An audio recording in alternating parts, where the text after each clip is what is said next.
Еще раз добрый день, уважаемые радиослушатели. Мы на волне 101,3 FM Радио России Ингушетия. Итак, наша сегодняшняя главная тема для обсуждения. Мы будем говорить о работе пресс-секретаря. Пресс-секретарь представляет своего работодателя перед лицом общественности и СМИ. Общается с журналистами, предоставляет официальную информацию, организует пресс-конференцию, создает пресс-релизы, обновляет корпоративный сайт. И, в общем-то, в его обязанности входит очень много работы. И сегодня мы решили связаться с пресс-секретарем ингушского УФАС, с Мадиной Базиевой. Алло, добрый день. Да, здравствуйте. Лидия Косовна, сеньор.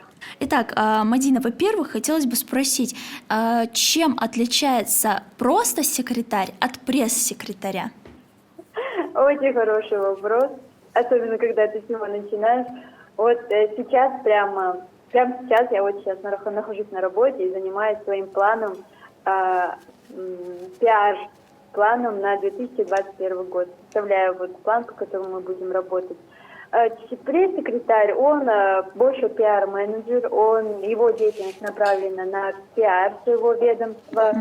А секретарь, он находится внутри своего ведомства, занимается делопроизводством, письма какие-то распечатывает, входящие, исходящие, вот. Главное отличие, мне кажется, вот в этом. Хотя я могу и ошибаться, потому что секретарем я еще не была, а пресс-секретарем побывать уж... Вот видите, как-то вот так вот. То есть, получается, вы стараетесь распространить информацию о своей организации, да? И как у вас успехи? Именно. Получается, что у меня пиар-стратегия получается у меня. Я не просто там рассказываю о своем ведомстве, а пытаюсь сделать так, чтобы о нем говорили хорошо, не только мы, но и все вокруг. В принципе, мне стараться не так очень много приходится, потому что я так думаю, что люди и так знают, что все хорошо. Итак, Да. Мадина, во-первых, хотелось бы отметить то, что совсем недавно вы получили награду, да, определенную как лучший пресс-секретарь России, да, если я не ошибаюсь. Да, Так, есть такое. во-первых, мы вас поздравляем от лица радио. Спасибо большое, очень приятно. И расскажите, пожалуйста, за какие успехи у вас были и,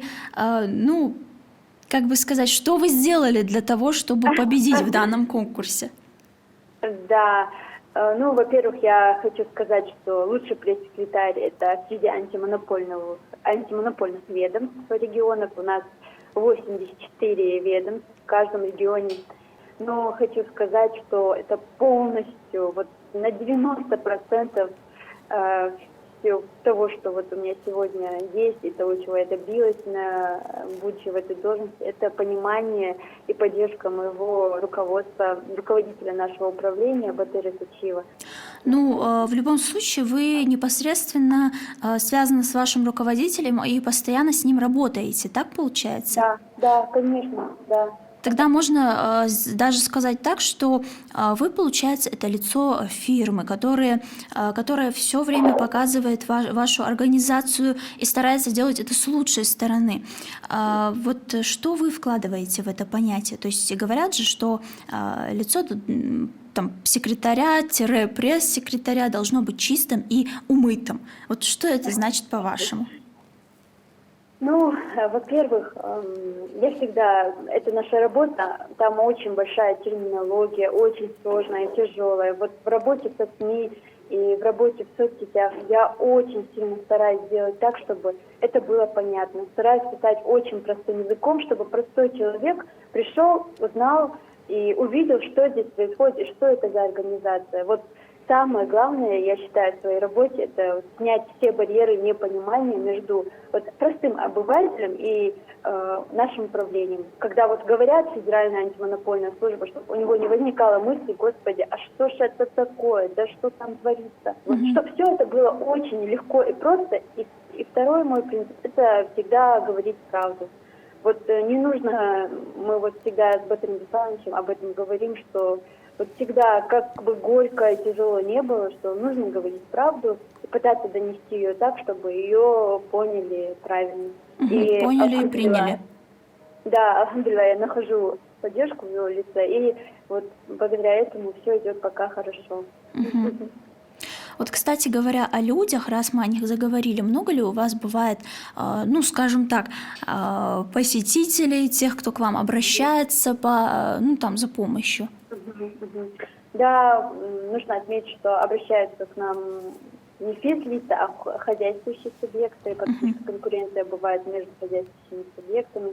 Это вот кого-то там обделили, неправильно кому-то отрезали газ, отрубили электричество, там кого-то по ЖКХ обделили и так далее.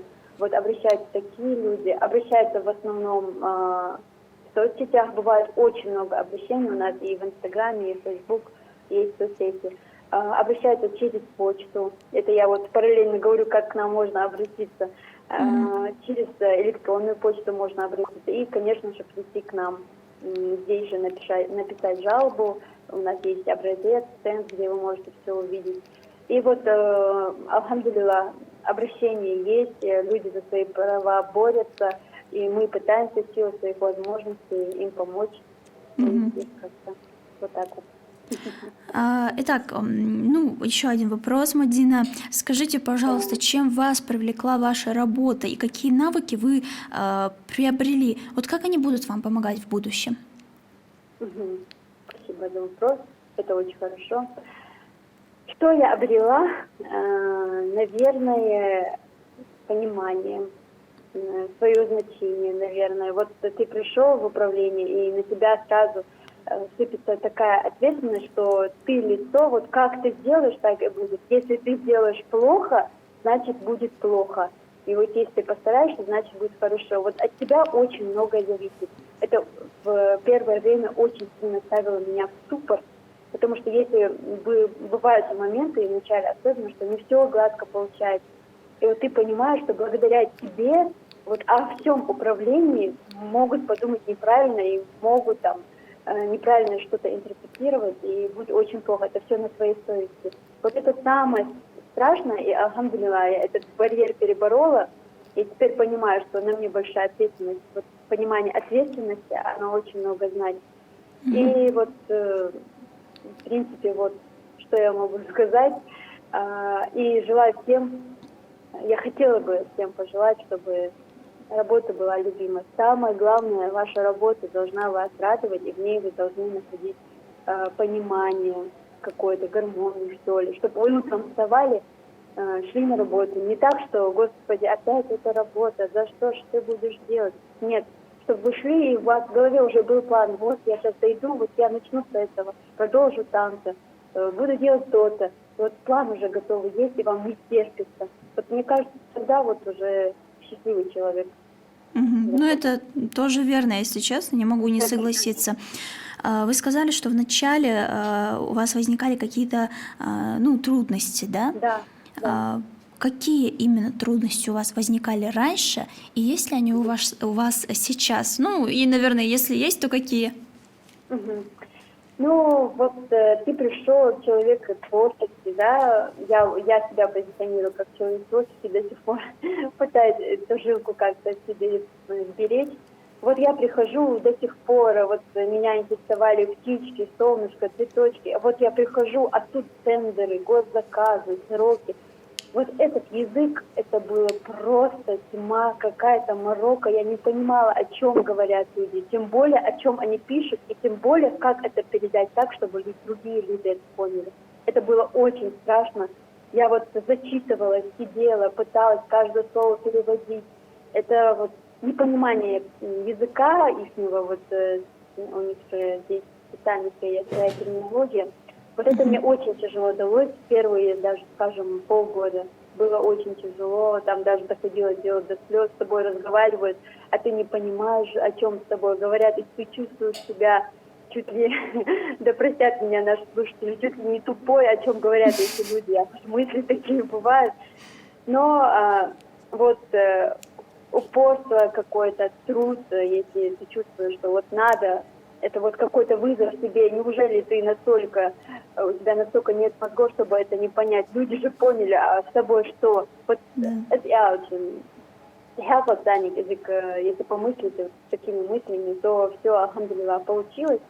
Сейчас трудностей как таковых больших я не вижу. Алхамдулилlah, у меня налажена связь и со СМИ, вот с вами, уважаемые. Ну, естественно. Радиослушатели, вот ты, Маша, спасибо большое. Многие наши слушатели сейчас на радио и слышали нас не раз в эфире Радио России, и с тобой в студии именно. И хочу сказать огромное спасибо всем тем, кто сидит по ту сторону микрофона, которые налаживают звук, пытаются сделать этот эфир еще круче. Я знаю, они меня слышат. Слышат. Я передаю им большой привет и признаюсь в большом уважении, в любви Диарят Халамасняна. Вот, поэтому трудностей пока нет. Надеюсь, что и в дальнейшем их не будет, потому что большая поддержка идет и от вас, от СМИ. Мадина, большое спасибо, Диарясхал, нам правда очень приятно. И, конечно же, от людей по ту сторону, как ты говорила, микрофона, от них тоже они тоже передают тебе большой привет. Мадина, и вот такой интересный вопрос. Раз уж мы говорили о том, что вы непосредственно связаны с вашим руководителем, постоянно с ним контактируете, ну и советуетесь, получается, можете ли вы по его лицу определить, в настроении он или нет? По лицу Батыра Беслановича очень тяжело что-то определить, потому что у него всегда очень добродушное такое лицо. Он не привык так быть таким сердитым. Но да, по переписке могу. И знаете, как это определяется? Я надеюсь, когда-нибудь он это услышит и поймет, как это определяю. Когда я ему что-то предлагаю, вот, надо сделать так, Батыр Бесланович, как вы к этому относитесь? Если он не до конца эта идея его устраивает или мое предложение, он пишет просто «хорошо». Или «ок». Все, вот тут вот я уже понимаю, все не очень хорошо, надо думать. А если он начинает, о, да, а здесь можно было бы подправить, а здесь чуть-чуть убавить, вот тут я понимаю, его это заинтересовало, значит, есть куда двигаться. А вот если одно слово хорошо или ок, то все пропало. Вот так вот получается у нас.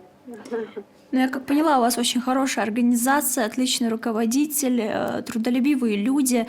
Мы желаем вам, хоть вы и говорили, Мадина, что работа такая тяжелая со своими понятиями, но в любом случае, мне кажется, в любой работе есть место творчеству. А так как вы творческий человек, мы желаем вам творческих успехов, чтобы у вас всегда все было хорошо. Мы следим за вашей страничкой в Инстаграме.